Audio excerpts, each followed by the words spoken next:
안녕하세요. 예디아기입니다. 예디아기의 사연을 여러분들에게 읽어드릴 DJ 유진입니다. 구독과 좋아요는 채널 운영에 큰 힘이 됩니다. 꼭 부탁드리며 저는 여러분들의 댓글도 모두 읽고 있습니다. 댓글도 많은 참여 부탁드립니다. 그럼 오늘의 사연 바로 시작할게요. 아이를 낳고 키우고 육아하는 데 있어서 책임감과 계획은 꼭 필요하다고 생각합니다. 어쩌다 실수로 생긴 아이일지라도 말이죠. 안녕하세요. 무책임한 오빠의 금쪽 같은 지 새끼를 내 새끼로 키우고 있는 여동생입니다. 모두에게 생명은 귀하고 한없이 소중하다고 생각해요. 하지만 전 저희 오빠를 바로 옆에서 봐오면서 그런 것도 결국엔 사람마다 다르다. 인간이 덜 된 사람은 아이를 키울 능력도 주제도 되지 않는다라는 생각을 가지게 되었습니다. 오빠는 집안에서 거의 내놓은 자식이나 마찬가지였어요. 워낙에 학교 다닐 때부터 사고를 밥 먹듯이 치고 틈만 나면 학교 빠지고 누굴 패서 억지로 봉사 다니고 모범생이었던 저와는 차원이 달랐죠. 그런 오빠 때문에 되려 반면 교사로 나라도 부모님 속 썩이지 말자 하고 바르게 자란 것도 있지만요. 그래서 집안에서 오빠는 이름으로 불리지 않았습니다. 개망난이었어요.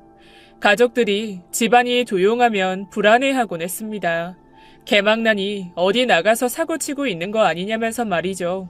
그런데 정말 무소식이 희소식이더라고요. 희한한 소식이요. 여느 때처럼 학교에서 크게 사고를 치고는 부모님께 뒤지게 혼나고 몇 달간 집에 안 들어오던 오빠는 한 손에 아기를 안고 돌아왔습니다. 대충 무슨 일인지를 감지한 듯 새파랗게 질린 얼굴의 엄마는 오빠에게 그 아이 뭐냐고 물었고 오빠는 무슨 곶감 세트 내밀듯 불안에 떠는 엄마에게 아기를 디밀며 지 새끼라고 하더군요. 아이고, 내 새끼. 아니, 내 딸이라는데 나는 생긴 줄도 몰랐지. 그런데 이거 봐. 내 눈이랑 코랑 똑 닮지 않았어? 완전 붕어빵이야. 엄마는 그대로 쓰러졌고 아버지는 때릴 기세로 골프채를 들고 서 계시다가 쓰러지는 엄마를 안으셨어요. 내민 아이를 받아든 건 저였습니다. 오빠는 쓰러진 엄마를 뒤로 하고는 제 용돈을 뜯어내고 바로 나가버렸어요. 개망나니가 아닌 개 말종 같은 게 부모님 신경은커녕 지가 싸질러 놓은 지 새끼도 신경을 안 썼어요. 부모님께서는 애기 엄마 데려오라고 그래도 식이라도 올리고 제대로 살아보라고 오빠를 혼내기는커녕 타이르셨습니다. 그리곤 얼마 지나지 않아 아이의 엄마라는 사람이 집에 왔는데 딱 봐도 제 나이 또래 학생 같았습니다. 학생이지만 학교는 안 다니고 중퇴했다고 하고 부모는 계시지만 한 분은 행불에 한 분은 저희 오빠처럼 무책임하고 신경 안 쓰시는 분인 건지 연락이 안 된다고만 했어요. 오빠도 문제지만 아기 엄마도 무척이나 철없고 생각 없어 보였습니다. 하긴 생각이 있었으면 그 어린 나이에 아이를 가지고 무턱대고 낳지는 않았겠죠.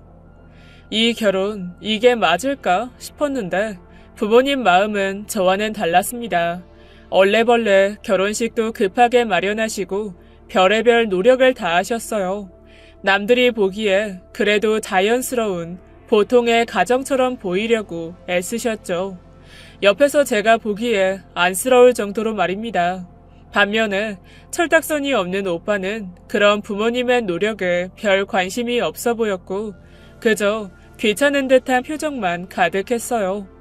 아이 엄마도 시큰둥한 태도에 어쩔 수 없다는 듯 억지스러운 표정만 지었습니다. 그렇게 어린 신랑 신부가 되어서 저희 집에 들어와 같이 살았고 그 억지스러운 꾸며진 신혼생활은 2달도 되지 않아 끝나버렸습니다. 아이 엄마가 도저히 자기는 애 엄마도 부인도 하기 싫다고 집을 나가버렸거든요. 생이별, 진짜 생이혼을 해버렸어요. 엄마는 또 쓰러지셨고 아빠는 뒷목을 잡으셨습니다. 그런데 철딱서니 오빠는 부모님과는 사뭇 달랐어요. 오빠는 꼭 무거운 짐을 벗어 던졌다는 듯이 홀가분해하면서 신나 보였습니다. 애초부터 잘 안 맞았고 애 때문에 억지로 결혼하는 것도 별로였다고 하면서 말이에요. 그리고 그때도 아이는 제 품에 있었어요.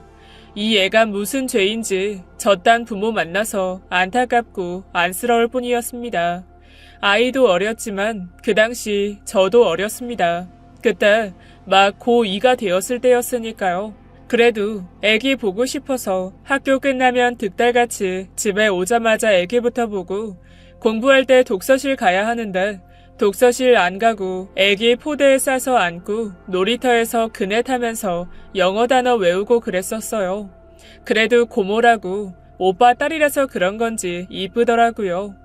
그리고 시키지 않아도 제가 알아서 아이를 그렇게나 잘 보니 오빠 입장에서는 얼마나 편했겠어요.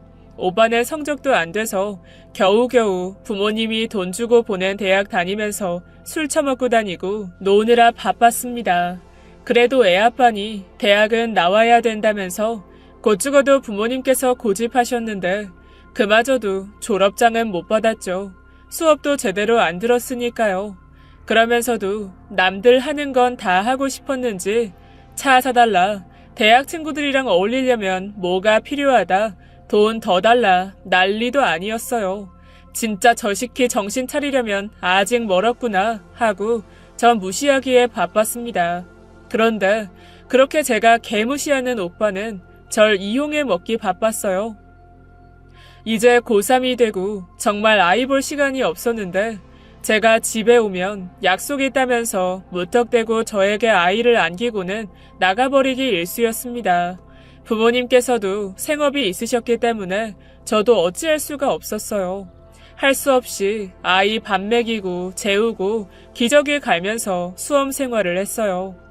진짜 수능날에도 아기 데리고 갈 뻔했다니까요.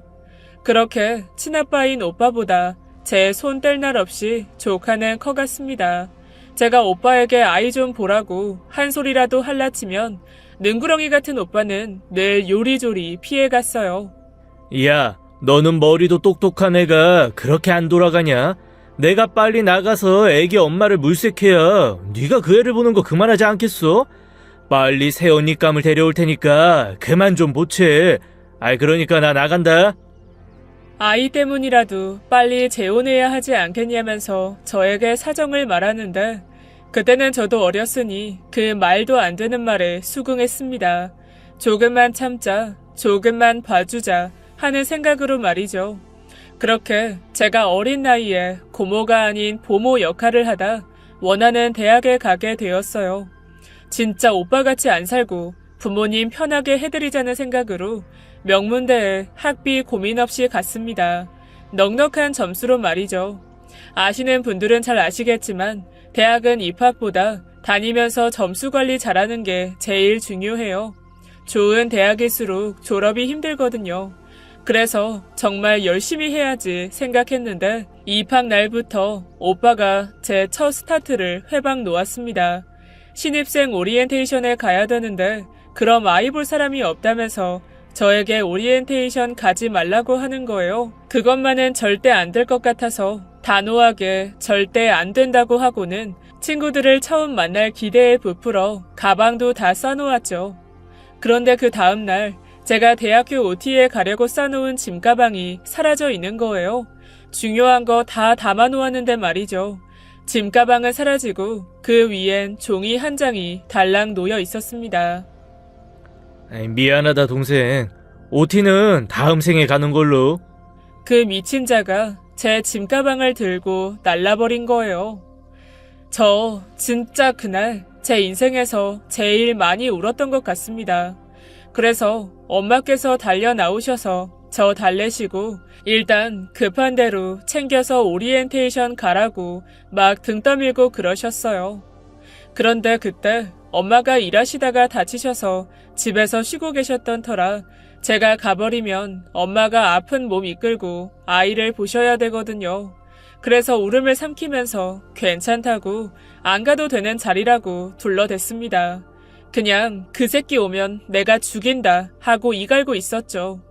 그렇게 저는 신입생인데 미리 친구들이나 선배들에게 인사도 못하고 이방인처럼 대학 생활을 시작했습니다. 강의 시간도 아이 볼 시간에 맞춰서 오후로 다 미뤄서 잡고 그래서 같이 입학한 친구들이랑은 친해지지도 못하고 그랬어요. 늦게 복학한 선배들이나 불필요한 다른 과 사람들이나 알고 지냈죠. 그러던 중 전쟁통에도 꽃은 핀다고 저의 첫 연애가 시작되었습니다. 고등학생 때도 애 본답시고 이성에는 눈 돌릴 틈도 없었어요. 공부하고 부모님 생각하느라 아예 관심에도 없었고요. 그런데 육아와 학업에 지친 제게 다정하게 신경 써주던 선배가 있었죠. 우리 오빠와 동년배인데 그 미친놈과는 비교도 안 될 만큼 멋진 오빠였어요. 본격적으로 사귀자 어쩌자 이야기를 나눈 건 아니었지만 아름아름 어영부영 가까워지고 있는 사이였어요. 그래서 관계를 분명히 하고자 그 주의 주말에 데이트를 하기로 했습니다. 정말 잔뜩 기대를 하고 옷도 사고 한껏 꾸몄어요. 그리곤 집을 나서려고 하는데 조카가 막 울기 시작하는 거예요. 바로 옆에 오빠가 있었는데 신경도 안 쓰고 그저 게임에 빠져 있었고요. 그래서 나 나가야 되니까 애 좀 잘 보라고 하고 집을 나섰는데 웬일로 가지 마라, 애나 봐라 그런 소리를 안 하대요. 저 인간이 무슨 일이지 싶었지만 혹여라도 절 잡을까봐 도망치듯이 집을 나왔습니다. 그리곤 동네에서 만나기로 해서 근처 공원으로 갔어요. 그때는 대학생 때라 돈이 없어서 공원에서 좀 이야기하다가 시간 되면 밥 먹으러 가기로 했었거든요. 그래서 가방에 챙겨간 캔커피를 건네고 이런저런 수줍은 이야기를 이어가고 있었습니다. 그런데 아이를 하도 봐주어서 그런 건지 어쩐 건지 이상하게 귓가에서 자꾸만 조카 울음소리가 맴도는 거예요. 에이, 아니겠지 했는데 점점 그 울음소리가 가까워지는 겁니다. 바로 눈앞에 오빠가 조카와 함께 서서는 저를 바라보고 있는데 오바놈이 음흉한 미소를 지으면서 웃는데 저도 모르게 경직되더라고요. 딱 봐도 저 미친 자가 뭔가 꾸미고 있구나 라는 게 연상이 되었어요. 아니나 다를까 저와 눈이 마주치자마자 오빠는 조카에게 엄마, 쪽이 있네. 하면서 저를 가리키는데 어김없이 조카는 저에게 엄마 하면서 달려왔고 전 그 순간 선배를 바라보고 선배는 저와 아이를 번갈아 바라봤습니다. 그리고 오빠놈은 거기에 확인사살까지 던졌습니다. 여보, 우리 아기 두고 왜 여기 있어? 뭐해? 진짜 이놈이 제대로 미쳤구나 하고 보는데 선배가 당황해서는 들고 있던 커피캔도 떨어뜨리고는 오빠놈에게 연신 죄송하다는 인사를 꾸벅하고는 도망치듯 자리를 피해버렸습니다. 네, 그렇게 제 첫사랑은 끝났어요. 놀이터에서 조카를 안고 너무 억울해서 울었네요. 육아로 다친 제 청춘이 첫사랑으로 열리는 줄 알았는데 오빠로 인해 다시금 다쳐버렸습니다.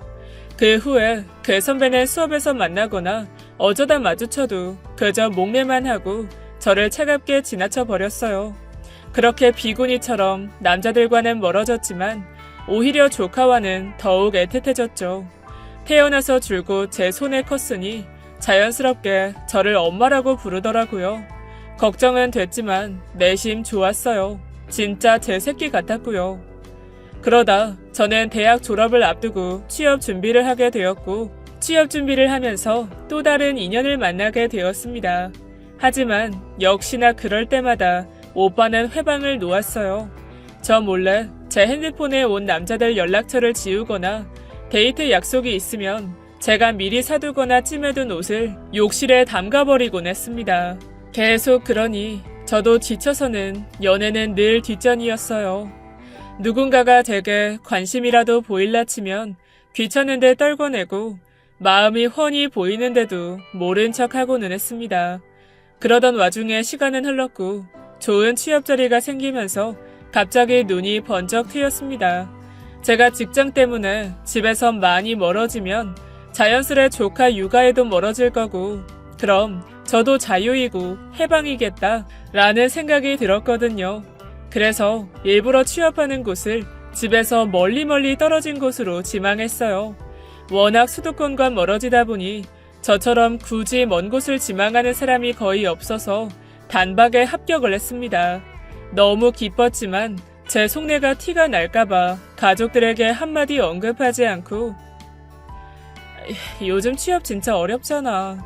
진짜 어려운 기회로 생긴 자리라서 어쩔 수 없이 멀리 가야 될 것 같아. 회사에서 기숙사랑 다 마련해준다고 하니까 너무 걱정은 말고. 그나저나 우리 조카가 너무 걸리네.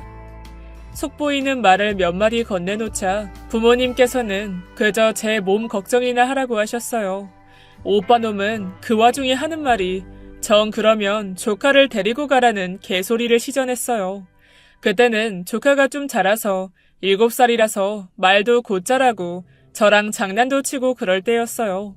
아무리 어려도 제가 멀리 간다는 것쯤은 인식할 수 있었죠. 어른들이 모여서 이런저런 이야기를 하니 갑자기 울음을 터뜨리더라고요. 엄마 가지 말라면서 말입니다. 제가 작정하고 가는 거긴 하지만 너무 서럽게 우니까 마음이 아프더라고요. 꼭 진짜 제 친자식이랑 생이별하는 느낌이랄까요? 아무리 그래도 나 없이도 잘 지내겠지. 내가 없으면 오빠가 더 잘하겠지. 라는 생각이 컸어요. 아쉬운 이별을 뒤로하고 회사에서 마련해준 기숙사에서 지내고 이런저런 일을 배우면서 바쁘게 지내는데 다른 건 생각이 안 나도 자꾸만 잠들기 전에 조카 생각이 나는 거예요. 뭘 먹어도 이거 우리 조카가 좋아하는 건데, 지금 잘 시간인데, 지금 좋아하는 만화 볼 시간인데 하면서 별의별 생각들이 다 들었습니다. 오히려 제가 너무 조카가 보고 싶었어요. 잘 지내고는 있는 건지 부모님께서도 조카나 오빠나 별일 없다고 하고 오빠도 이전처럼 조카 봐달라 와달라 때를 쓰지 않아서 제가 괜한 걱정을 했나 라는 생각이 들었어요. 오히려 내가 일찍 자리를 좀 비웠어야 했나 싶었습니다. 그런데 그게 괜한 기우가 아니었어요. 퇴근하고 기숙사로 막 들어서려는데 익숙한 목소리가 들려왔습니다. 또 환청인가 싶었어요. 그래서 무시하고 그냥 들어서려는데 누가 제 등 뒤에 폭 안기는 거예요. 바로 조카였습니다. 너무 놀랐어요. 여긴 어떻게 찾아온 건지, 왜 온 건지 말이죠. 저를 안고는 계속 울기만 하고 아무 말을 하지 않았습니다. 집에 전화해보니 부모님께서 조카가 없어져서 한참을 찾았다고 그제야 안심하시더군요. 오빠놈은 애가 없어진 줄도 모르고 연락도 안 된다고 하고요. 딱 봐도 뻔히 보여서 아이를 챙겨서 기숙사로 들어갔습니다. 하루 종일 굶었는지 배에서 계속 꼬르륵 소리가 나는데 급한 대로 이것저것 챙겨 먹였어요.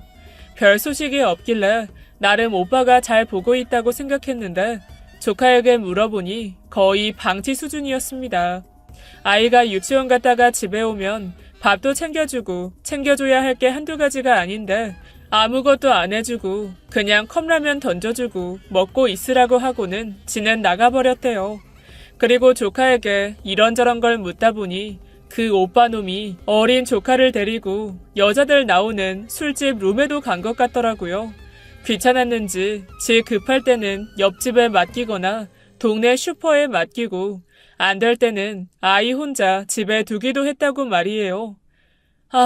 없으면 잘할 줄 알았더니 되려 애를 방치해두고 있었어요. 너무 열받아서 오빠에게 전화하니 예전과 같은 소리였습니다. 새로 여자를 만나는데 아무래도 조카랑 같이 있으면 걸리는 게 한두 가지가 아니라면서 기왕 저한테 온 거 저보고 알아서 애 잘 보라면서 말이죠. 아무리 그래도 회사에다가 갑자기 애랑 같이 살아야 한다고 말하기도 어렵고 저도 제 생활과 직업이 있다 보니 그렇게 무턱대고 조카를 맡기에는 무리가 있었습니다. 그래서 어쩔 수 없이 부모님께 연락을 드렸어요.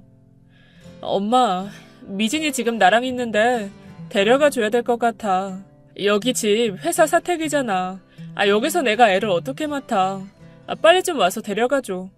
우리도 그러면 좋겠는데 지금 바로는 힘들 것 같아. 너 있는 곳이 여기서 좀 멀어야 말이지. 거의 하루를 버리고 가야 되는데.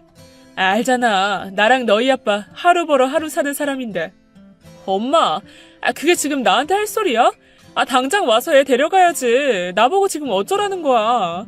엄마 아빠도 오빠랑 똑같아. 무책임하고. 뭐든 나한테만 미루려고만 하고. 다들 생각들이 있기는 한 거야. 그리고 오빠만 자식이야? 나도 엄마 자식이야. 내 앞길 맞고 싶어서 그래? 태어나서 처음으로 부모님께 화를 내본 것 같아요. 사정 좀 알아달라는 엄마의 말에 여태껏 내가 커오면서 오빠 때문에 줄곧 봐온 사정들은 대체 뭐였는지, 그럼 전 언제쯤 제 사정을 누가 알아줄 거냐면서 바락바락 대들고는 언짢게 전화를 끊어버렸죠. 그러자 옆에서 듣고 있던 어린 조카가 자기 때문에 싸움이 난 걸 눈치챘는지 신발장으로 급하게 달려가 신발을 신는 거예요. 다시 돌아가야 할 것 같다면서 말이죠. 그래서 달래면서 신발을 다시 벗기는데 하루 종일 절 찾느라 얼마나 돌아다닌 건지 하얀 양말로 피가 비쳐 있었습니다. 제가 발을 닦아주고 반창고를 붙여주자 조카가 그런 제 손을 잡더니 고모가 내 엄마 해주면 안 돼? 내가 초콜릿이랑 인형이랑 사달라고 안 할 테니까 돈 많이 안 들게 할 테니까 내 엄마 해주면 안 될까? 어린아이 입에서 그런 말이 나오니까 가슴이 답답하면서 한편으로는 나도 이 아이에게 상처 주는 말을 혹여나 한 적은 없었을까 하고는 미안해졌습니다. 그래서 말없이 쳐다만 보고 있었어요. 조카는 더 묻지 않고 그저 제 손가락만 만지작거리고 있었습니다. 그때 제 나이 26이었습니다. 누구를 책임지겠다는 생각도 없었고 그저 제 앞가림하기 바쁠 나이였어요. 그렇게 조카 얼굴을 보니 또 마음이 약해져서는 이도저도 해결을 보지 못한 채 또 저는 조카를 맡게 되었어요. 조카의 학교도 제 사택 근처 학교로 옮겼습니다. 회사의 사정을 말씀드렸더니 처음엔 제 말을 안 믿으시더라고요. 세상에 그런 애 아빠가 어디 있냐면서 그렇다고 해도 왜 제가 맡게 됐는지, 한편으론 제 아이인데 둘러대는 거 아니냐는 질문까지 받았습니다. 저야 어릴 때부터 수없이 받아온 질문이라서 그런지 아무렇지 않았어요. 그래, 애 딸린 미혼모 취급받으면 어떠냐, 일만 잘하면 되지 하고 말이죠. 하지만 세상은 그렇게 호락호락하지가 않았습니다.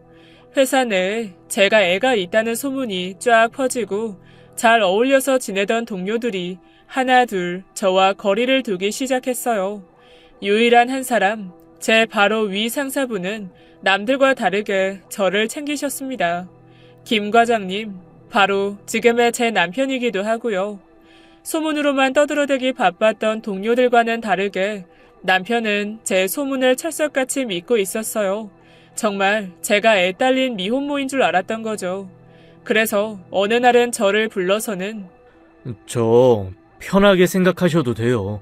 저는 여자 혼자 애 키우고 미혼모고 그런 거 안 좋게 생각 안 해요.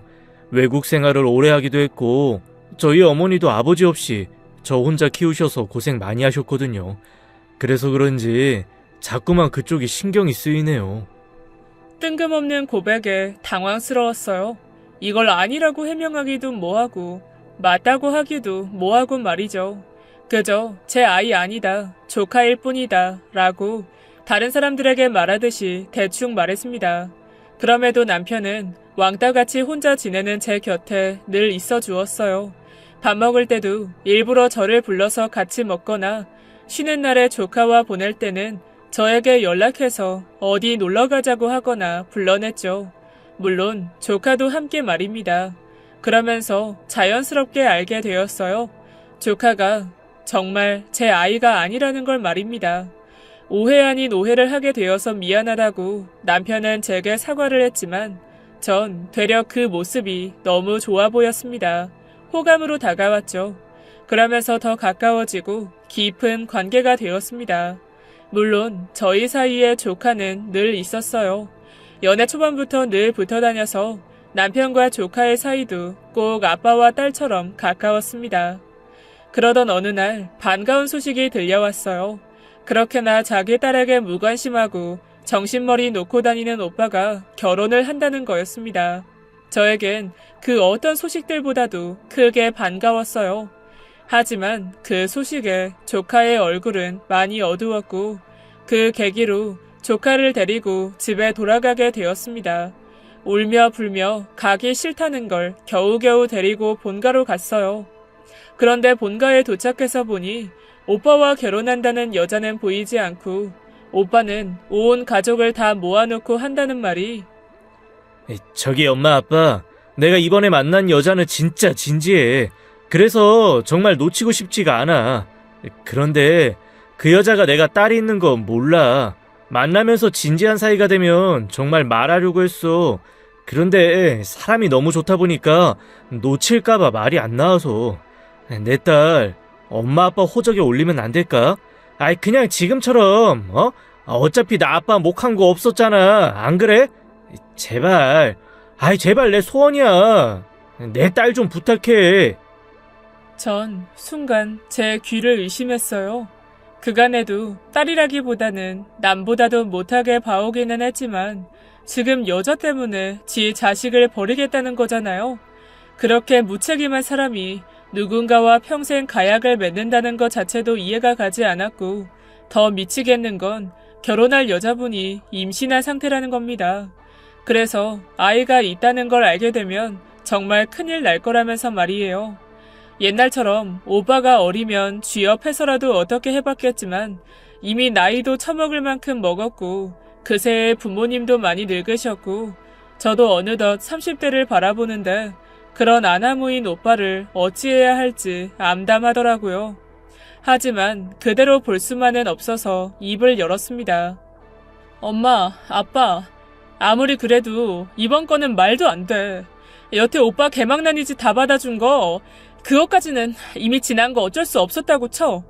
근데 이렇게 지 새끼 함부로 하는 인간이 새로 결혼해서 퍽이나 잘 살겠다? 난 반대야. 절대로 안 돼. 안 되면 그 결혼할 사람한테 찾아가서라도 다 까발릴 거야. 오빠 이러면 진짜 천벌받아. 미진이한테 큰 죄 짓는 거라고. 알아? 정신 좀 차려.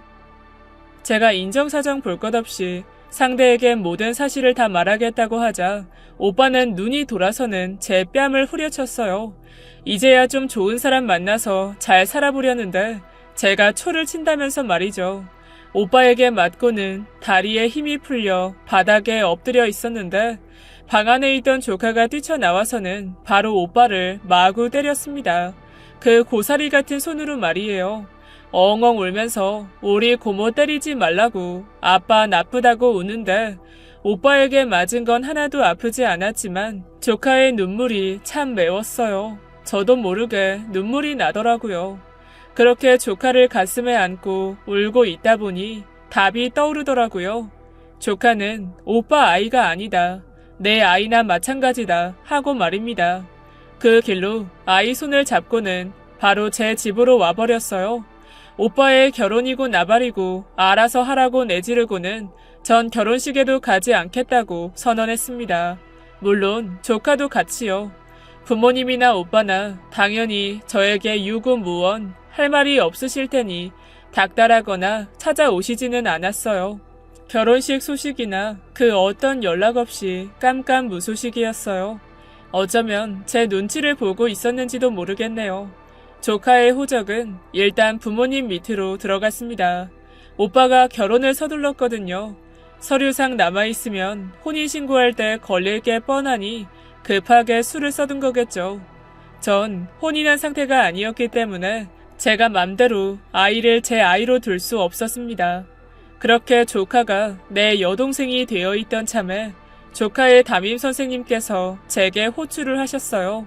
아이가 요새 조금 이상하다면서 말이죠. 그래서 급하게 시간을 내서 학교에 찾아갔어요. 이제 중학교에 가야 할 나이인지라 선생님과 이런저런 면담들을 하는데 조카만이 유일하게 진로 관련해서 아무 말이 없었다고 말이죠. 그러면서 선생님께서 면담 시에 적어둔 것들을 제게 보여주시는데 조카는 자기 자신을 깍두기라고 지칭을 했더라고요. 아빠의 딸이 될 수도 없고 그렇다고 할머니 할아버지의 손주가 될 수도 없으며 고모의 조카도 아닌 형제도 아닌 그냥 깍두기라고 말이에요. 한참 예민할 시기라서 그런지 많이 혼란이 온 듯해 보였습니다. 아이 사정을 잘 알고 있는 담임 선생님께서도 조카가 많이 힘들어 보인다고 말해주셨어요. 위태롭다고 말이죠. 관계 정리를 분명히 해야 할 것 같았습니다. 그래서 무슨 마음인 건지 그때 한참 만남을 이어오고 있던 과장님, 지금의 남편에게 적극적으로 말했어요. 연애는 이제 그만하고 결혼을 생각하자면서요. 그것도 1년 안에 말이죠. 제가 갑자기 적극적으로 결혼 얘기를 꺼내자 남편은 당황스러워하면서도 고맙게 응해 주었습니다. 그러면서 전 솔직하게 털어놓았어요. 사실 결혼을 서두르는 건 조카 때문이에요. 정말 미안하지만 결혼과 동시에 조카가 우리 아이가 될 거예요. 그런 건 괜찮아요? 안 된다고 하면 바로 결혼 접을게요. 조카가 중학생 되기 전에 결혼하고 서류 정리해서 내 아이로 만들 거예요. 이상하게 들릴지 모르겠지만 진짜 제 아이나 마찬가지예요. 태어나서 지금까지 제 손으로 다 키웠고 앞으로도 내가 계속 키우고 싶고 지금 서두르는 건 아이가 너무 혼란스러워해서 마음에 병이 생길까봐 급하게 하는 거예요. 무슨 말을 어떻게 떠들어댔는지 잘 기억이 나진 않지만 남편은 제 이야기를 묵묵히 들어주었고 시댁에 설명을 드릴 시간이 필요하다고 했습니다. 남편도 조카를 오래간 봐왔기 때문에 그런 사정이라면 입양도 나쁘지 않게 생각하고 키울 마음도 분명 있다고 했죠. 그저 시부모님 설득에만 신경 쓰겠다면서 제가 원하는 날짜 안에 결혼하고 입양까지 모조리 하겠다고 하며 절 안심시켜 주었습니다. 지금 생각해보면 너무나 뻔뻔한 제안이었지만 그만큼 남편이 절 많이 배려해주고 조카와 정이 많이 들었었던 것 같아요. 그저 고마울 뿐이죠. 그렇게 아이에게만 온전히 신경을 쓰고 있던 와중에 오빠에게 연락이 왔습니다. 당장 그 주에 주말에 결혼할 거니까 오고 싶으면 오든지 말든지 하라면서 말이죠. 그 이야기를 들으니 오만 가지 생각이 다 들더라고요. 결혼식에 가서 모든 이야기를 다 털어놓고 다 엎어버리고 올까? 오빠를 한평생 노총각으로 썩어 문드러지게 해버릴까? 하고 말입니다. 비장하게 오빠의 결혼식장에 갔습니다. 물론 지금의 남편과 조카와 함께 말이죠. 진짜 다 털어버리고 다 뒤엎을 생각으로 갔는데 오빠와 결혼하기로 하신 분을 만나 뵙고 그 자리에서 남편이 하는 말에 모든 생각을 접었습니다. 신부와 인사를 나누다가 조카를 발견하고는 아이가 예쁘다고 그냥 하는 인사치레를 건넸는데 남편이 조카를 감싸 안더니 우리 아이 예쁘죠? 와이프가 아주 어릴 때부터 금이야 오기야 키워서 예쁘게 자랐어요. 성격은 또 얼마나 좋고 머리는 또 얼마나 좋은데요. 와이프를 쏙 빼박았어요. 절 닮은 거는 요 보조개 하나 닮았네요. 대부분 와이프 닮아서 얼마나 다행인지 몰라요. 그래서 예뻐요. 정말 우리 둘의 아이인 양 신부에게 소개를 하는데 옆에 있던 오빠는 헛기침을 해댔고 조카는 남편의 손을 꼭 잡았습니다. 전 뒤돌아서서 눈물을 닦았고요. 너무 고마웠어요. 그렇게 아무 사건 없이 오빠의 결혼식은 끝이 났고 행복한 표정으로 신혼여행을 가버렸습니다. 부모님께서는 그제야 혹 하나 떼어냈다는 마음으로 홀가분해 하셨어요. 저도 욕은 하긴 했지만 제발 이번에는 잘 살아라, 정신 차리고 살아라 기원했습니다. 그리고 남편은 제게 털어놓았죠. 시댁의 설득이 잘 되지 않았다. 아무래도 납득하기 어려워하신다면서 말입니다. 하지만 결혼을 승낙받았으니 결혼해서 입양하고 잘 사는 모습 보여드리면서 이해시켜 드려보자 라고 해주었어요. 단기간의 설득은 소용도 효과도 없을 거라면서 말이죠. 원래 알기 전에는 표면적으로만 판단할 수밖에 없잖아. 그냥 자연스럽게 계속 미진이를 보여드리자. 내가 그랬던 것처럼 계속 보시고 같이 지내면 이해하시고 받아들이실 거야. 우선은 우리 미진이만 생각하자. 한마디로 온전히 허락해 주신 건 아니지만 믿고 나가자 이거였습니다. 전 제 입장이 워낙 급했던지라 남편 말에 따랐어요. 나중 일은 그저 나중에 생각하자라는 마음으로 말입니다. 결혼식보다도 빠르게 혼인신고를 하고 입양 절차도 밟았습니다. 내막을 잘 몰랐던 친정 부모님께서는 그저 제게 고맙다고만 하셨어요. 고맙다. 네 못난 오빠가 저질러 놓은 걸 네가 다 보다듬어 주는구나. 미안하다 딸. 그래도 미진이는 너랑 있는 게 더 행복할 거야.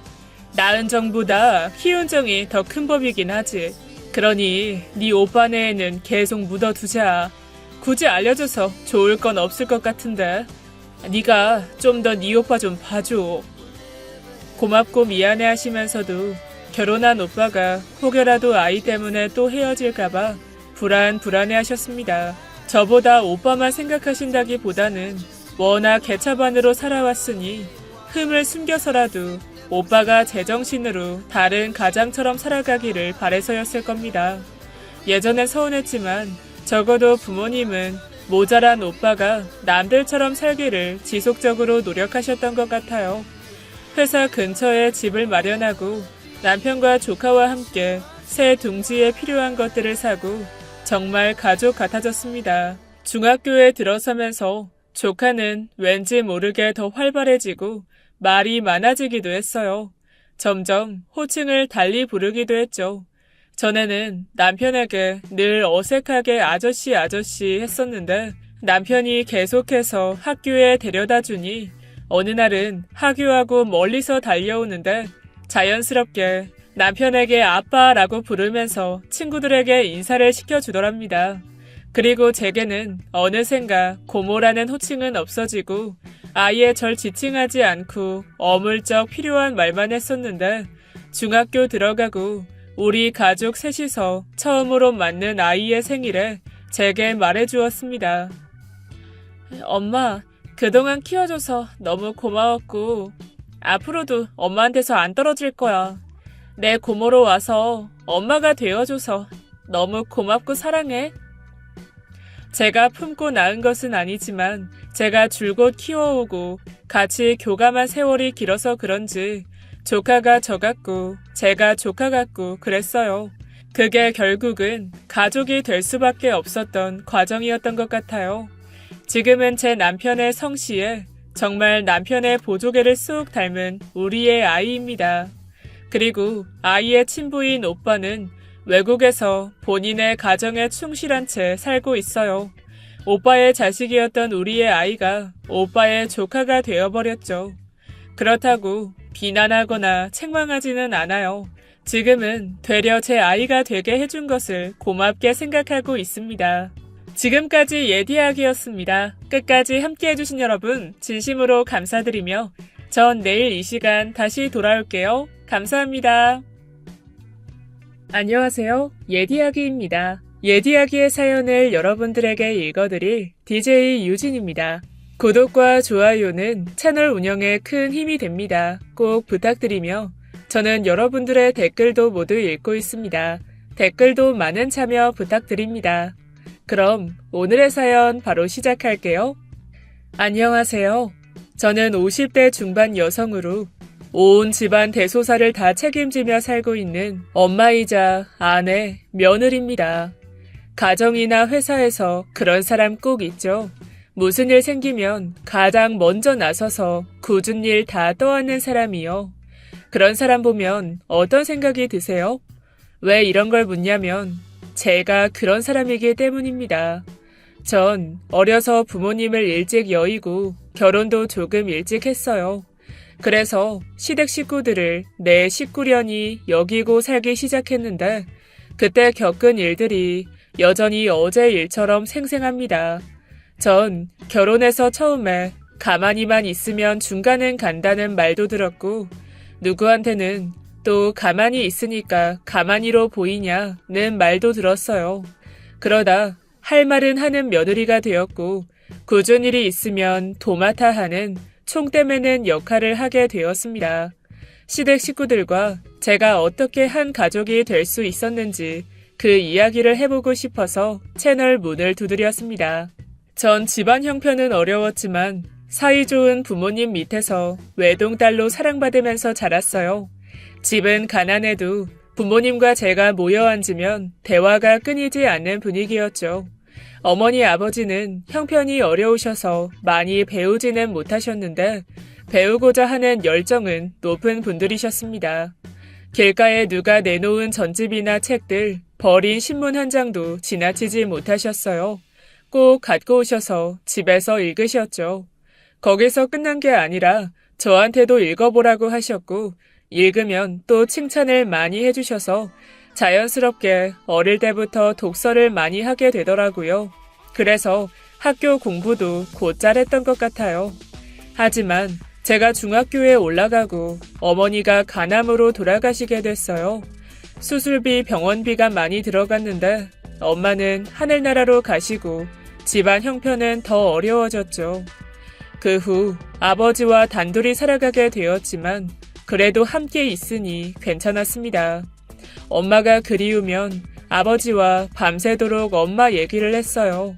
모든 대화가 잘 통하는 아버지가 계셔서 전 큰 그늘 없이 자랄 수 있었죠. 그런데 소중한 아버지마저 제가 성인이 되던 날 급성 심근경색으로 하루아침에 제 곁을 떠나셨습니다. 너무 슬프고 막막했지만 부모님이 살아계실 때 주신 사랑으로 버틸 수 있었어요. 당신들은 학교를 많이 못 다니셨어도 늘 배워야 한다. 공부 열심히 해라. 격려해 주시고 함께 있으면 좋은 말씀을 많이 해주셨죠. 가난하게 살았지만 돈보다 사람이 먼저라고, 사람은 심성이 착해야 한다고 강조하셨고요. 그게 버팀목이 되었던 것 같아요. 전 인문계 고등학교를 졸업했지만 대학에 갈 형편이 되지 않아 고등학교 졸업 후 바로 격리 일을 시작하게 되었어요. 가난하게 살아서 그런지 월급을 받으면 저절로 아끼게 되더라고요. 전 악착같이 돈도 열심히 모으고 시간을 쪼개서 자격증 공부까지 했어요. 세무 회계 자격증을 취득한 후에는 세무사에서 일하며 안정적으로 살 수 있었습니다. 세무사는 아니지만 제가 일을 좀 잘했거든요. 꾀도 안 부리고 저만의 성실함과 부지런함으로 사무실에 꼭 필요한 사람으로 자리매김하게 되었죠. 통장에 차곡차곡 월급 모으는 재미가 컸어요. 그래서 혼자 사는 집이 허름해도 참고 살았는데 어느 해 여름 긴 장마가 지나고 나니 곰팡이와 악취가 너무 심해서 살 수가 없더라고요. 그래서 이사를 하기로 결심하고 부동산에 들렀습니다. 지금까지는 월세로 살고 있었는데 그동안 모아둔 돈으로 보증금을 키워 전세로 이사를 하고 싶었어요. 집 상태도 지금보다는 좋은 곳에서 살고 싶은 마음이 크더라고요. 그래서 가고 싶은 동네에 부동산을 찾았죠. 안녕하세요. 이 동네에 전세방 하나 구할 수 있을까요? 아이, 안녕하세요. 가족이 몇 분이나 되시는데요? 저 혼자 살 집 구해요. 전세로요. 상담은 저랑 하시고, 나중에 집은 이 친구가 안내해 드릴 거예요. 김 실장, 커피 한 잔 다 드리지. 부동산에는 사장님 밑에서 일을 배우는 김 실장이라는 사람이 있었어요. 보니까 막 사회에 나온 것처럼 얼굴이 순진해 보였죠. 머리카락도 짧아서 더 어려 보이더라고요. 그래도 나이가 마냥 적지는 않겠다 생각했습니다. 선한 인상 때문에 동안으로 보이는 것 같았어요. 사장님은 몇 군데 연락을 하시더니 김 실장이라는 사람에게 어디를 보여주라고 말했어요. 전 사장님 배웅을 받으며 김 실장과 길을 나섰죠. 장마가 끝나자마자 집을 보러 다녔는데 날이 푹푹 쪘습니다. 언덕길이 많은 동네였는데 저도 더웠지만 김 실장의 셔츠가 금방 땀으로 흠뻑 젖었더라고요. 두 집을 먼저 봤는데 마음에 안 들어서 실망을 하고 세 번째 집을 보러 가는 길이었죠. 저보다 앞서 집을 보러 간 김 실장이 저한테 다가왔어요. 지금 보러 가는 집에서 15분만 있다가 와달래요. 사정이 있다고 하는데 잠깐 부동산에 가 있을까요? 아니요. 돌아가려면 시간이 더 걸릴 것 같으니까 우리 저기서 시원한 거 하나씩 사 먹어요. 저도 목이 마르네요. 아, 그러시겠어요? 시원한 캔커피 하나 드시겠어요? 아유, 제가 사겠습니다. 고객이신데요. 날도 너무 더운데 고생하시는 것 같아서요. 제가 살게요. 전 얼른 냉커피 2개를 사서 하나를 그 남자에게 건넸습니다. 어쩔 줄 몰라 하면서 저와 조금 거리를 둔 채 커피를 마시는 그 모습이 너무 순수해 보였어요. 알고 보니 저와 나이가 비슷하더라고요. 우리는 슈퍼 앞 평상에 앉아 자연스럽게 대화를 나누게 되었죠. 부동산 정식 직원이세요? 아니요. 군대 제대하고 사장님 밑에서 아르바이트식으로 일하고 있어요. 지금 공인중개사 공부하고 있고요. 그렇구나. 딱 봐도 일 배우시는 분 같았어요. 회사 다니신다고요? 네, 회계사무소요. 일찍 자리도 잡으시고 부럽네요. 군대도 다녀오셨으니까 김 실장님도 늦은 건 아니잖아요. 힘내세요. 열심히 하시면 꼭 붙으실 거예요. 감사합니다. 좋은 방 구하실 수 있도록 저도 열심히 도울게요. 대화를 몇 마디 나누지 않아도 알 수 있더라고요. 사람이 참 착하다는 생각이 들었어요. 전 부동산 사장님과 김 실장의 도움으로 괜찮은 집을 전세로 구할 수 있었습니다. 보러 가기로 한 시간보다 15분 더 기다린 그 3번째 집이었죠. 이사를 마친 뒤 첫 출근을 하는데 지하철역 가는 길에 부동산이 있었어요. 김 실장은 일찍 또 나와서 부동산 앞 도로를 쓸고 있더라고요. 안녕하세요. 저 기억하시죠? 어제 이사 잘하셨어요? 집 마음에 드시죠? 너무 좋아요. 전에 살던 집에 비하면 궁궐이나 다름없어요. 부동산 사장님이랑 김 실장님 덕분이에요. 아유, 별 말씀을요. 집이 마음에 드신다니 다행이네요. 출근하시는 길이시죠? 좋은 하루 되세요. 그렇게 매일같이 오며 가며 김 실장이라는 남자와 인사를 나누게 되었어요. 제가 좀 늦게 퇴근할 때도 부동산에는 불이 켜져 있었죠. 거기서 공부를 하고 퇴근하는 것 같았습니다. 추운 겨울날이 다가오자 가끔은 그분이 지나가는 제게 따뜻하게 데운 병음료를 주시더라고요. 손 시려울 테니 손에 쥐고 가라면서요. 저도 고마워서 뭐라도 하나씩 보답하게 되었고 그렇게 우린 자연스럽게 만남을 갖게 됐어요. 매일같이 얼굴 보면서 몇 마디라도 나누다 보니까 어느새 정이 들게 되었습니다. 우리는 1년 정도 사귀었고 결국 전 결혼을 결심하게 되었죠. 어느 날 친구를 만나 강철 씨와의 결혼 계획에 대해 털어놓았어요. 나 곧 결혼할 것 같아 미애야. 뭐? 그 가난뱅이랑? 가난뱅이? 말이 너무 심하잖아. 아무리 그래도. 넌 정말 세상 물정을 하나도 몰라. 결혼이 조금 살만한 한쪽이 가난한 어느 한쪽 구제해주는 거니? 좀 넉넉한 집안 자식이랑 사귀지. 하필 그런 집안 사람이랑. 돈 없는 게 뭐 어때서? 나는 있어. 그래도 넌 회사에서 월급 따박따박 나오잖아. 월급이 그렇게 적은 것도 아니고 네가 사치를 부려 낭비를 해. 그 돈 갖고 있다가 돈 좀 있고 더 능력 있는 남자 만나. 어? 아무렇게나 던진 돌도 그런 집구석에는 안 떨어지겠다. 미애야. 강철 씨네 집 가난한 것만 빼면 흠잡을 데가 없어. 얼마나 착하고 사람이 순수한데. 찢어지게 가난하다는 바로 그 점이 심각한 흠이 되는 거야. 질질이 없는 부모님에 시집은 갔지만 가난한 누나, 일 안 하는 동생 둘까지 다 책임지는 결혼 생활이 어디 쉽겠어? 한번 해보지 뭐. 강철 씨랑 힘을 합치면 되잖아. 사람 착한 게 제일 중요한 거지. 너무 걱정 마. 아이고 머리가 아프다. 왜 불구덩이에 굳이 직접 들어가는 거니? 친구 미의 말대로 강철 씨네 집은 가난하게 짝이 없었어요. 그러나 전 남편의 선한 마음씨에 이끌려 결혼을 결심했죠. 어릴 적 부모님께선 돈이라는 건 있다가도 없고 없다가도 생기는 거라고 말씀하셨거든요. 무엇보다 사람의 심성이 중요하다고 하셨고요. 전 제 선택에 확신이 있었습니다.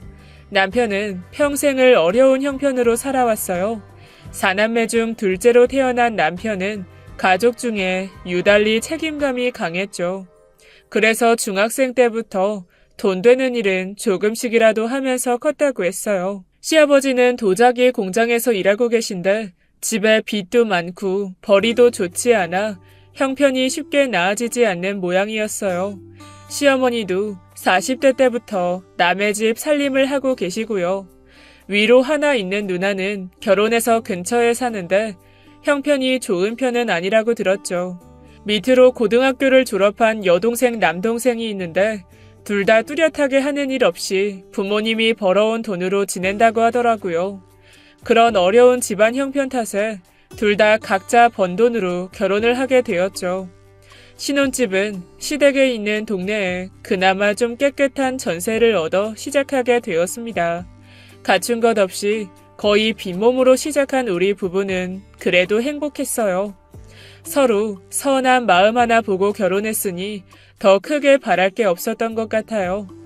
시부모님께서는 둘만 잘 살면 된다며 바라는 거 없다고 하셨죠. 하지만 결혼 후 숨은 복병은 바로 남편의 형제들이었습니다. 남편은 결혼 직전 중개사 시험에 합격하게 되면서 자격증을 갖추고 부동산 직원으로 일하게 되었고 그에 따라 월급도 더 많이 받게 되었어요. 남편이 돈을 잘 벌게 되자 남편의 형제들이 우리 부부에게 바라는 게 많아졌습니다. 특히 시누이는 저희가 돈을 벌고 쓰는 것에 대해 관심도 많고 불만도 많았어요. 어느 하루는 주말에 모여 저녁을 먹는데 대놓고 이러는 거였습니다. 반찬이 이게 다야? 올케, 오면서 장 안 봐왔어? 강철 씨가 장 봐왔어요. 전 나중에 왔고요. 둘이 벌면서 그렇게 눈치가 없어?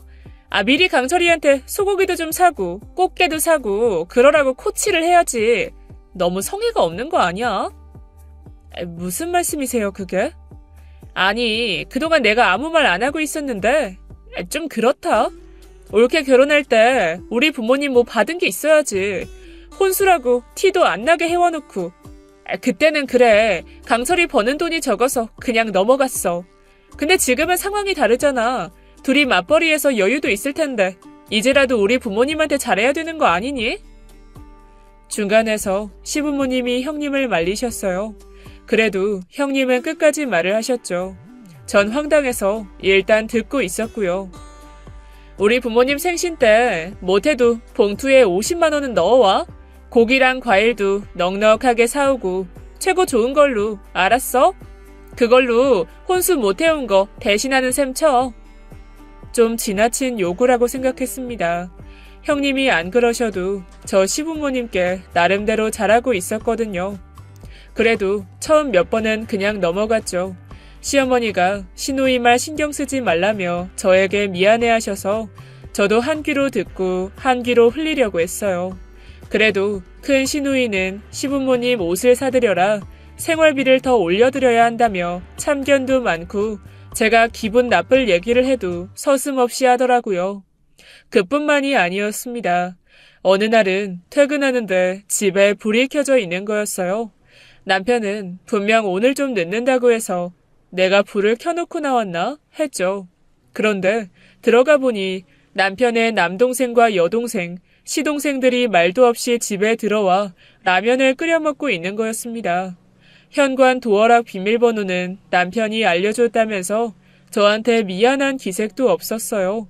전 가급적 기분 나쁜 내색 안 하려고 노력하면서 아가씨와 도련님을 챙겨드렸죠.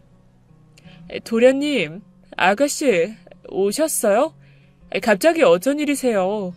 그리고 김치라도 꺼내 드시지. 왜 라면만 먹고 있어요? 그 둘은 고맙다는 말도 없이 라면 먹은 밥상을 한쪽에 밀어놓더니 당당하게 이렇게 요구하는 거예요. 형수님, 애순이랑 나 용돈 좀 줘요. 네? 다짜고짜 무슨 용돈을 달라고 하는 건지. 큰 누나가 형수한테 용돈 받아 쓰라던데요. 형이랑 형수 돈 많이 번다고 애순이랑 나 용돈 좀 줘요. 필요한 것 좀 사게요. 기왕이면 매달 얼마라도 꼬박꼬박 주지 그래요. 우리 형이 번 돈 혼자 다 쓰지 말고. 뭐라고요? 전 안 되겠다 싶어서 정색했습니다. 두 사람은 연년생으로 20대 초반이었어요. 둘 다 고등학교를 졸업하고 공부를 하는 것도 아니고 회사에 다니면서 미래를 준비하는 것도 아니었죠. 술 먹고 친구 만나면서 놀러 다니다가 어쩌다 아르바이트 한 번 하면 그걸 하루 만에 까먹고 여태 시부모님에게 용돈을 타서 쓰고 있었습니다. 시댁에 가보면 새벽까지 안 자고 있다가 동이 틀 때 잠에 들고 설거지, 청소 하나 안 돕는 남매였어요. 연로하신 부모님, 어려운 집안 형편 같은 건 이 둘에게 관심도 없었죠. 도련님, 아가씨, 앞으로 오실 때는 꼭 저한테 연락을 먼저 하세요. 현관 비밀번호도 바꿀 거고요. 앞으로는 알려주지 않을 거니까 그렇게 아시고요. 그리고 용돈은 못 드려요. 어머님, 아버님께 한 달에 얼마씩 드리고 있는데 두 분 부모님한테 용돈 받아 쓰시잖아요. 거기에 제 돈도 들어간 거고 그 이상은 안 돼요. 둘이 한 달에 월급 엄청 번다면서요. 우리한테 꼴랑 용돈 몇 푼 못 준다는 게 말이 돼요? 꼴랑 용돈 몇 푼 두 분이 직접 아르바이트해서 벌어 쓰세요. 그리고 아가씨는 왜 비싼 메이크업 학원 다닌다더니 그만뒀어요? 막내 신우이는 부모님을 졸라 화장 기술을 배운다고 학원을 등록했다가 3개월 만에 그만둔 상태였어요. 학원비와 재료비가 비싸서 돈이 엄청 들어갔는데 힘들다고 그만둔 거였죠. 용돈 없으면 메이크업 박스 중고로 팔아서 쓰면 되잖아요. 왜 신체 건강한 20대 젊은 두 분이 연로한 부모님한테 용돈을 받아 쓰는 거예요?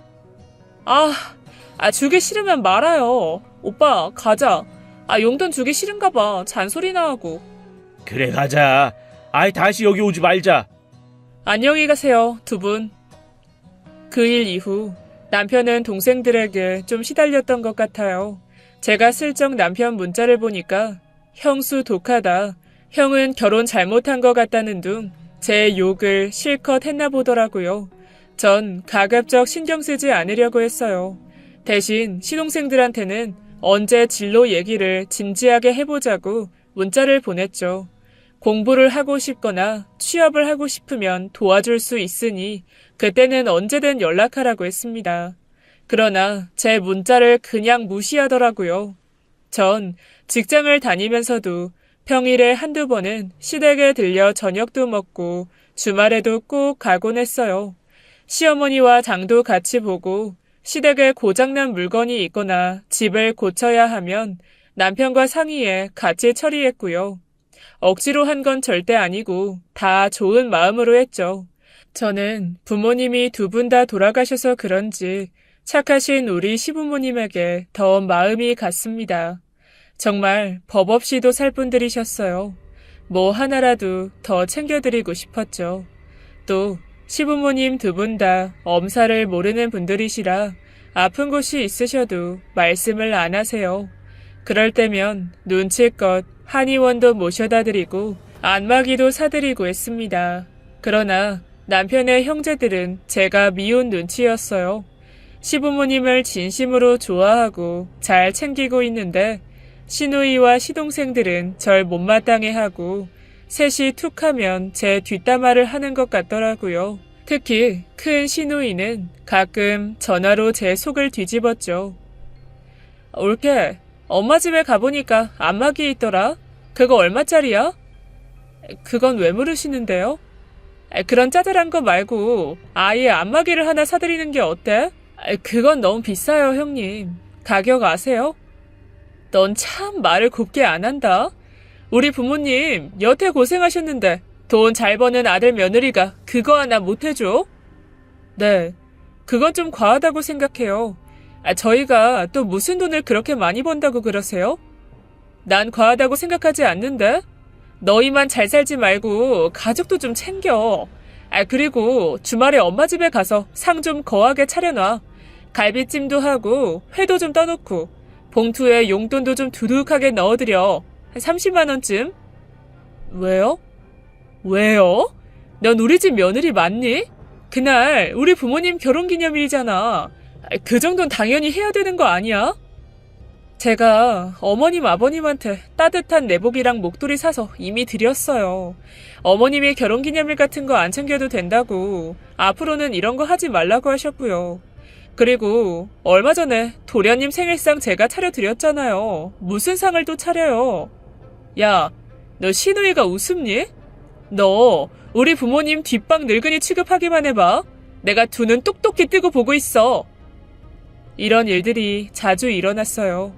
시누이, 시동생들이 저를 자기들 뜻대로 움직여서 대리 효도를 시키려고 하더라고요. 시부모님 앞에서 큰 소리 내기 싫어서 전 몇 번 참았습니다. 그러나 부당한 일들이 자꾸만 반복되니 저도 참을 수 없는 지경에 이르렀죠. 결국 폭발하고 말았어요. 하루는 작정하고 형제들을 불러 모았습니다. 전 두 눈에 불을 켜고 이렇게 말했어요. 앞으로 누구도 저한테 이래라 저래라 하지 마세요. 제가 알아서 잘하고 있는데 도가 지나치시네요. 어머님 아버님은 괜찮다고 하시는데 도대체 왜 저한테 이렇게 바라는 게 많으세요? 아니, 며느리가 그럼 시부모님을 챙기는 게 당연하지. 별걸 다 갖고 유세를 한다. 그리고 우리 엄마 아빠 원래 아쉬운 소리 못 하시는 거 몰라? 저 지금 최선을 다하고 있어요. 대신 형제들까지는 못 챙기니까 각자 알아서들 잘 사세요. 아가씨 도련님은 성인인데 왜 돈을 안 벌어요? 나가서 제 몫을 해야 성인 대접을 해줄 수 있는 거예요. 그리고 형님, 자꾸 저희 둘이 버는 돈에 간섭을 하시는데 저희 둘 빈몸으로 결혼했고요. 아직 집도 없어요. 형님 말대로 살다가는 저희 죽을 때까지 빈털터리로 살아야 돼요. 앞으로 제 지출에 대해서 간섭하지 말아주세요. 뭐? 너 지금 돈 번다고 유세하니? 네. 이걸 굳이 유세라고 하고 싶다면 그렇게 생각하세요. 어머, 얘 말하는 것 좀 봐. 옆에서 시동생이 욕을 곁들여 한마디 하더라고요. 형수님, 지금 우리 돈 못 번다고 무시하는 거예요? 형 지금 이게 무슨 상황이야? 와이프 하나 똑바로 못 잡아서 집안을 이렇게 시끄럽게 만들어? 집에 사람 하나 잘못 들어오면 이 모양 되는 거야. 너 이 자식아, 무슨 말을 그렇게 해? 형수가 틀린 말 뭐가 있냐? 부모님 반찬에 너희 용돈에 누나한테 좋은 소리 하나 못 들어가며 군소리 없이 노력한 걸 고맙게 여기지도 않고 뭐? 집안에 사람을 잘못 들어와? 여보, 가만히 있어. 나한테 자꾸 돈 버는 유세, 며느리 유세한다고 뭐라고 하시는데 그래요. 유세 떠는 김에 한마디 더 할게요. 이제부터 집안 문제는 다 제가 알아서 해요. 그리고 도련님이랑 아가씨도 저한테 용돈 단 돈 10,000원이라도 받고 싶으면 형한테 함부로 하지 말아요. 형을 무시하는 건 곧 나를 무시하는 거나 마찬가지예요. 알겠어요? 전 그동안 하고 싶었던 말을 다 했어요. 똑부러진 제 이야기에 큰 시누이는 뒷목을 잡았고 시누이들은 형을 노려보고 난리였죠. 전 다시 한번 시동생들에게 형 대접 제대로 하라고 강조했습니다. 강철 씨가 워낙 착하다 보니까 동생들이 남편을 만만하게 보는 경향이 있었어요. 전 앞으로 더는 그 꼴 안 보겠다고 선언하면서 시동생들을 따끔하게 혼냈습니다. 그 후 시누이와 시동생들은 전처럼 저를 못살게 굴지 않았어요. 앞으로 당하고 있지 않겠다고 선언을 하니 더는 이 말 저 말 못했죠. 시부모님께는 전부터 그 셋보다 제가 훨씬 잘하고 있는 걸 아셨기에 아무 말씀 없으셨습니다. 그러나 그건 눈속임이었고 시누이와 시동생들은 남편에게 할 말을 다 하고 있었더라고요. 당시 저희는 아껴 쓰느라고 생활이 여유롭지 않았었어요. 둘이 번 월급의 상당 부분을 적금으로 넣고 있었거든요. 하루빨리 돈 모아서 집을 사야 했기 때문에 남편도 허리띠 졸라매는 것에 동참하던 때였죠. 그래서 그 해에 시부모님 생신 때 용돈도 적게 드리고 명절에도 사과만 한 박스 사간 게 다였어요. 그런데 그게 못마땅했던 시누이들과 시동생은 기어이 남편에게 한 소리 했던 모양이었습니다. 전 또 한 번 시댁 식구들이 다 모였을 때 대놓고 얘기했어요. 할 말 있으면 남편한테 하지 말고 나한테 하라고. 남편이 무슨 잘못이냐고요. 다 내 생각이고 내 결정이니 남편한테 말해도 소용없다고. 할 말 있으면 직접 나한테 하라고 다시 말했죠. 사실 당시 시누이와 시동생들은 입이 10개라도 할 말이 없었어요. 시누이는 다단계에 돈을 집어넣었다가 날렸는데 시부모님 돈까지 끌어 썼더라고요. 안 그래도 좁은 집에 필요 없는 물건을 쌓아놓는데 속이 터졌습니다. 시동생들도 크고 작은 사고들을 쳐서 돈 없는 시부모님께 손을 벌리고 있던 때였죠. 정말 너무들 하시네요. 저한테 잘하라고 하시더니 이게 뭐예요? 어머님, 아버님 힘들게 버신 돈을 그렇게 날려도 된다고 생각해요? 돈도 돈이지만 자식이 잘 살아야 부모도 마음이 편하죠. 형님은 저 물건 다 어떻게 하실 거예요? 도련님 아가씨는 도대체 왜 밤에 나가서 그렇게 사고를 치고 다니세요? 어머님, 아버님 걱정도 안 되세요? 사실 전 결혼 후 시부모님들을 내 친부모처럼 모시자 마음 먹었어요.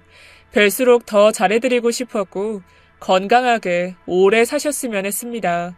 부모님이 일찍이 돌아가셨기에 절 보듬어주는 시부모님께 더 애틋함을 느꼈던 거였죠. 결혼 후 몇 년간은 알뜰살뜰 모으느라 크게는 못 챙겨드려도 할 도리는 다 하면서 살아온 것 같아요. 시댁에 갈 때마다 안마도 해드리고 안아드리며 살갑게 대했죠.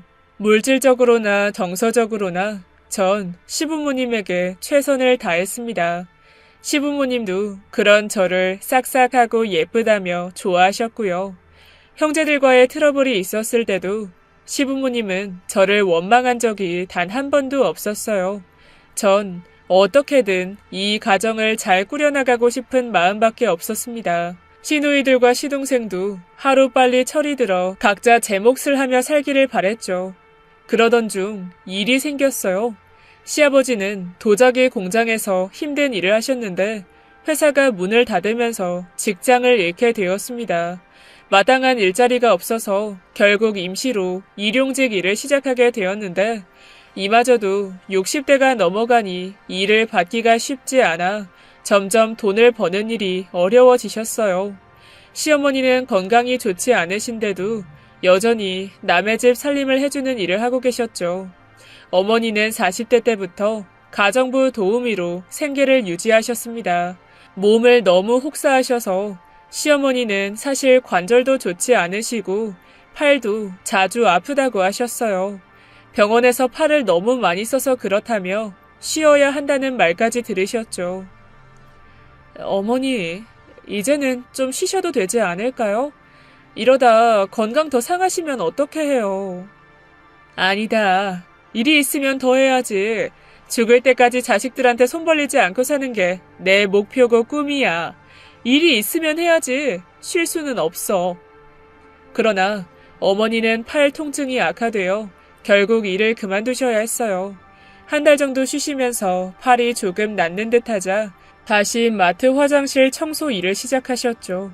평생 고된 일만 하신 시부모님이지만 자식들에게 손 벌리지 않으려고 열심히 사시는 모습에 전 늘 마음이 짠했습니다. 그러던 어느 날 시어머니가 일하시던 마트가 망해서 문을 닫게 되었어요. 시어머니도 일자리를 잃게 되신 거죠. 그때쯤 팔 통증도 다시 도지기 시작하셨고요. 시아버지는 그 당시 일용직을 그만두고 삼겹살 가게에서 숯불 나르는 일을 하셨는데 가게 운영이 어려워지면서 시아버지도 직장을 잃게 되었습니다. 전 시부모님이 일을 쉬시게 된 것에 대해 걱정은 없었어요. 언제 닥쳐도 이상하지 않은 일이라고 생각했기 때문이죠. 이참에 시부모님이 좀 쉬셨으면 했습니다. 때마침 사무실에 아는 분 친척께서 강원도에 펜션을 운영한다는 얘기를 들었어요. 산골 안에 독채를 빌려서 쉴 수 있다고 하더라고요.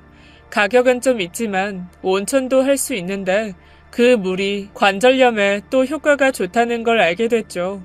두 분 쉬시기 좋을 것 같아서 남편에게 말했습니다. 이참에 두 분 여행 보내드리자고요. 혼자 비용을 다 감당하면 부담스럽지만 시누이 시동생과 돈을 모으면 충분히 보내드릴 수 있었어요. 그래서 제가 시누이와 시동생들에게 전화를 했지만 모두 단칼에 거절을 하더라고요. 갑자기 그럴 돈이 어디 있냐고 핀잔만 들었습니다. 속상했지만 할 수 없었어요. 결국 제가 따로 모아둔 돈과 남편의 비상금을 털어 시부모님을 강원도 펜션으로 여행 보내드렸어요. 제가 결혼하고 두 분이 여행 가시는 걸 본 건 그때가 처음이었습니다. 그런데 남편이 부모님 여행 가시는 거 사실 이번이 처음이라고 말하는 거예요. 전 깜짝 놀랐죠. 시부모님은 결혼식도 못 올리고 신혼 여행도 못 가보셨대요. 형편이 더 좋아지면 이런 여행을 꼭 더 보내드려야겠다고 결심했습니다. 그렇게 2박 3일이 지나고 시어머니께 전화가 왔어요. 우리 올라가는 길이다. 거기 온천이 정말 좋더라. 너희도 같이 왔으면 얼마나 좋았겠니? 팔은 좀 어떠세요? 관절염에 특히 좋다고 하던데 정말 효과 있어요? 아닌 게 아니라 진짜 좋아졌어. 팔을 살짝 들기도 힘들었는데 온천물에 몸도 푹 담그고 좋은 음식 먹었더니 팔이 엄청 편해졌단다. 몸이 부쩍 좋아졌구나.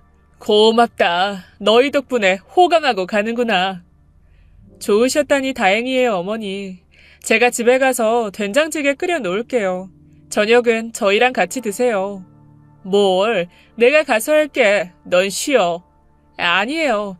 여행 얘기도 듣고 싶고 저희가 미리 가 있을게요.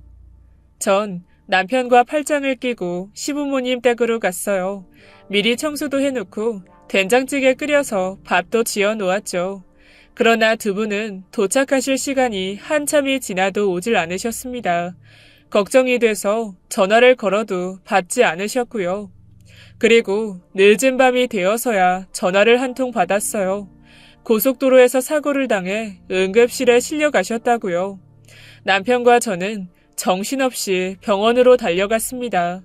저녁나절 뉴스에서 봤던 큰 사고가 우리 시부모님께 벌어진 일이었어요. 시어머니는 오른쪽 다리 골절에 시아버지는 두 팔을 다치셨더라고요. 마음이 너무 아팠습니다. 결국 시어머니는 걷지를 못하고 시아버지는 팔을 다쳐서 쓰지를 못하게 되셨어요. 사고는 뉴스에 나올 정도로 심각했고 안타깝게도 사망자도 있었죠. 이만하길 다행이라고 생각해야 할 정도로 큰 사고였어요. 전 괜히 죄책감이 들었습니다. 여행을 다녀오지 않으셨더라면 이런 일도 없었을 텐데 말도 못하게 속상했어요. 남편은 이런 제 마음을 알고 그렇게 생각하지 말라고 위로했지만 전 혼자 소가리를 했죠. 시부모님께서는 부러진 팔다리 수술을 받게 되었고 수술 후에는 집 근처 병원에 장기로 입원하게 되었습니다. 두 분 다 거동이 불편하셨기 때문에 간병인이 반드시 필요한 상황이었어요. 전 가족들을 불러놓고 시부모님 간병에 대해 말을 꺼냈죠. 어머님, 아버님 거동이 불편하셔서 곁에 간병하는 사람이 꼭 있어야 돼요. 한 사람이 붙어서 할 순 없으니까 우리 다 일주일씩 돌아가면서 하면 어때요? 이 사람이랑 내가 제일 먼저 할 테니까 그 다음에 누나랑 강우, 애순이 너희가 일주일씩 돌아가면서 하면 좋을 것 같은데. 회사를 오래 빠질 수 없잖아. 이럴 때 서로 돕자 우리. 시누이들과 시동생은 의외로 순순히 알겠다고 하더라고요. 전 예상 밖의 반응에 정말 안심하고 고마웠습니다. 솔직히 안 한다고 할까봐 걱정했거든요. 첫 주와 둘째 주는 남편과 제가 간병을 맡았습니다. 수술 직후라 수발이 더 어려웠지만 어머님 아버님은 얼마나 더 힘드실까 싶어 힘든 내색 없이 열심히 했어요.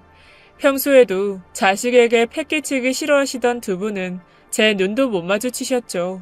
너무 미안하다고요. 그럴 때마다 전 괜찮다고 미안해하실 필요 없다고 말씀드렸습니다. 남편과 저는 한 마음으로 두 분을 보살폈어요. 하루빨리 나으셨으면 좋겠다고 간절히 바랬습니다. 그렇게 2주가 흘렀고 전 시누이를 기다렸어요. 셋째 주에 큰 시누이가 간병을 하기로 했거든요. 그런데 한밤중에 전화가 왔습니다. 올케, 난데 일을 어떻게 하면 좋아? 나 병원에 못 갈 것 같아. 글쎄, 며칠 전부터 우리 시어머니가 몸이 안 좋다고 하시더니 아예 자리를 깔고 누우셨어. 병원도 내가 모시고 가야 하고 꼼짝없이 병간호도 해야 될 것 같아. 어머, 정말요? 많이 편찮으세요? 아, 저도 내일 출근해야 되는데. 혹시 아주버님이 사돈 어르신 간병해드리고 형님은 여기로 오시면 안 될까요? 그이 요새 너무 바빠서 집에도 잘 못 들어와. 그렇게는 아무래도 안 될 것 같아. 강설이랑 잘 상의해보거나 동생들한테 연락해봐. 순서 바꾸는 건 상관없잖아. 그지? 그럼 나 끊는다. 애가 탄 저는 막내 시누이와 시동생에게 연락을 했는데 둘 다 칼같이 안 된다고 자르더라고요. 시동생은 군대 간 친구 면회 가기로 했다고 하고 막내 시누이는 아르바이트를 잡아놔서 안 된다고 했어요. 결국 남편과 저는 3, 4일씩 나누어 회사에 눈치를 봐가며 휴가를 또 냈습니다.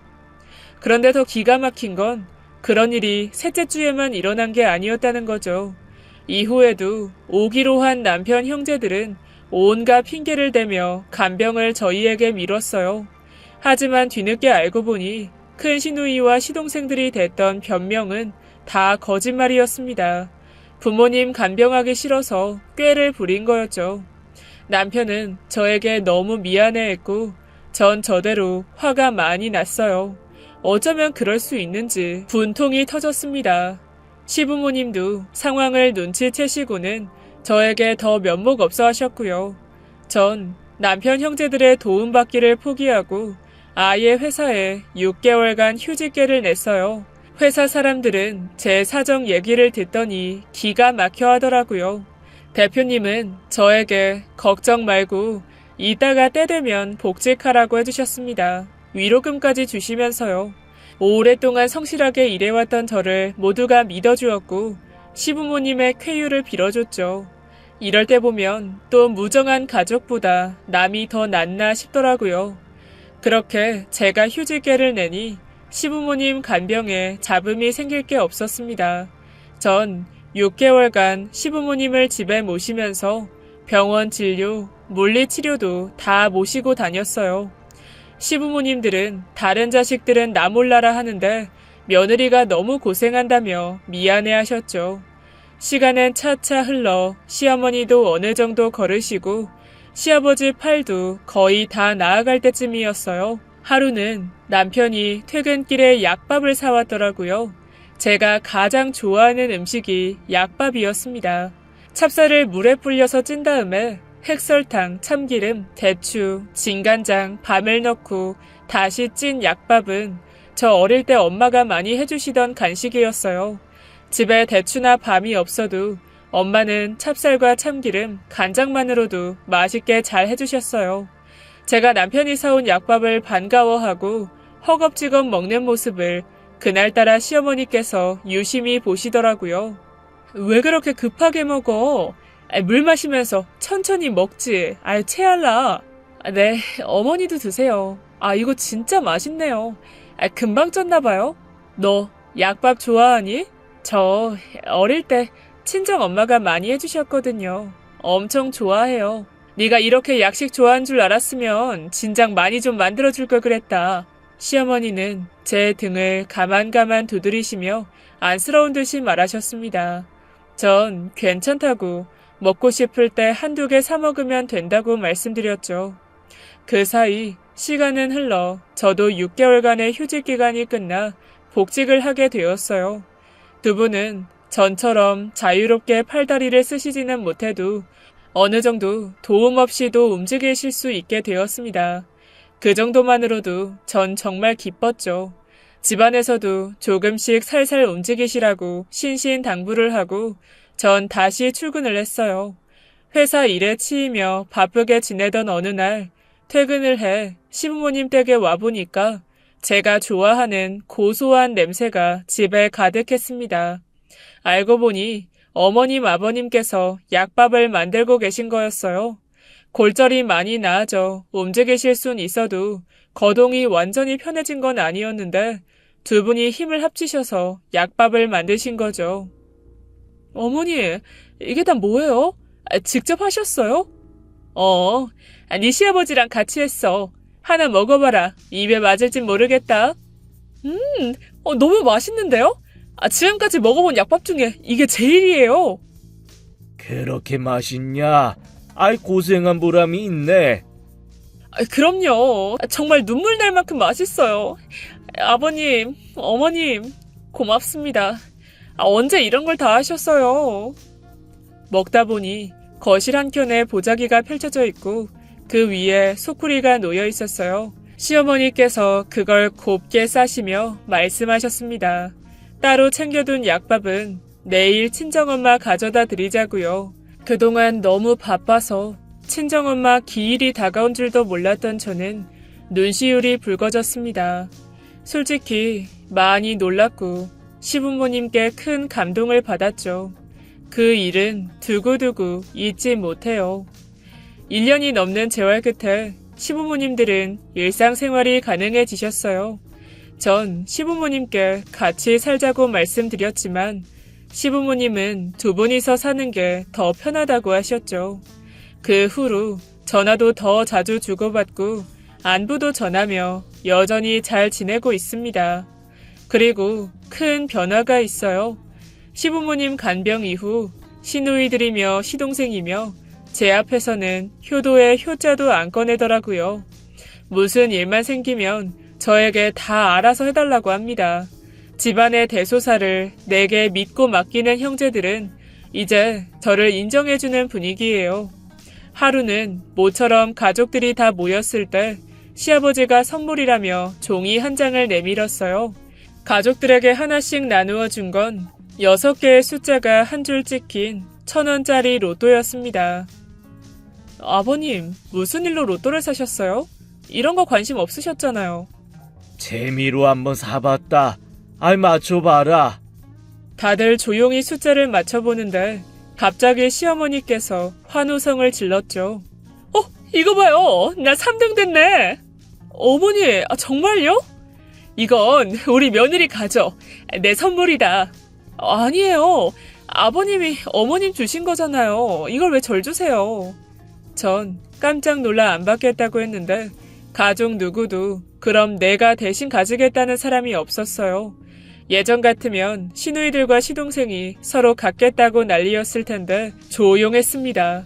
그런데 그 순간 시아버지도 4등에 당첨됐다며 막 웃으시는 거였죠. 시아버지도 제게 선뜻 로또 종이를 주셨어요. 이것도 우리 며느리 가져라. 옛다 선물이다. 아니, 왜 이걸 다 저한테... 어리둥절해하는 저한테 두 분은 이렇게 말씀하셨어요. 그동안 정성으로 간병해줘서 고맙다고요. 다친 팔다리 나은 거 다 제 덕분이라고 제 손을 잡고 여러 번 말씀하셨죠. 마음 같아서는 더 많이 해주고 싶은데 가진 게 많지 않아서 미안하다고 하시는 어머님 아버님을 전 꼭 안아드렸어요. 마음이 찡해서 눈물이 나올 것 같았습니다.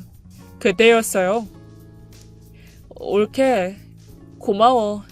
우리 엄마 아빠 팔다리 나은 거 다 올케 덕이야. 내가 할 말이 없다. 형수님, 진짜 이번에 놀랍고 솔직히 감동이었어요. 남들이 말하는 효도라는 게 어떤 건지 형수님 하는 것 보고 알았어요. 그동안 철없이 굴어서 미안해요. 새언니, 나도 할 말이 있어요. 전에 용돈 달라고 떼쓰고 새언니 뒤에서 흉보고한 거 다 사과할게요. 그 일로 나 미워하는 건 아니죠. 부모님한테 잘한다는 게 그게 뭔지 새언니 보니까 알겠더라고요. 나도 언니 따라서 효도라는 것도 좀 하고 그렇게 살아볼게요. 그냥 그러고 싶어졌어요. 전 그 어떤 말도 할 수가 없었어요. 가슴에 뜨거운 게 올라와 목구멍을 막고 있는 것 같았습니다. 착한 남편 하나 보고 결혼해 겪었던 많은 일들이 떠올랐죠. 힘들 때도 있었지만 이젠 굽이굽이 높은 산봉우리를 다 넘은 기분이 들었어요. 저를 보는 시누이들과 시동생의 시선이 부드러운 게 느껴졌어요. 이제 진짜 가족이 된 것 같았죠. 부모님과 헤어진 후 만난 남편도 좋았지만 전 사실 시부모님이 참 좋았어요. 따뜻하고 인정이 느껴졌죠. 그래서 진심으로 잘 대해드리고 싶었고 노력했는데 이제 남편 형제들이 그걸 알아주는 것 같아 기뻤습니다. 시부모님께서 주신 로또 용지를 전 손에 꼭 쥐었어요. 큰 돈은 아니지만 나를 최고로 여겨주는 시부모님께 감사한 생각이 들었죠. 지금처럼, 아니, 지금보다 더 가족들에게 잘하고 싶었습니다. 며칠 전에도 퇴근하는데 시어머니께서 전화를 주셨어요. 제가 좋아하는 나물 반찬이랑 팥죽 끓여놨다고 먹고 가라고 하시더라고요. 어머니, 저 슈퍼 들릴 건데 뭐 사갈 거 없어요? 지난번에 보니까 참기름 다 떨어졌던데요? 오늘 나물 하려고 이미 시장에서 사왔어. 그러면 사이다나 한 병 사올래? 시원하게 한 잔 마시고 싶구나. 그러게요, 어머니. 빨리 갈게요. 넘어질라. 천천히 와. 따뜻하게 밥 차려줄게.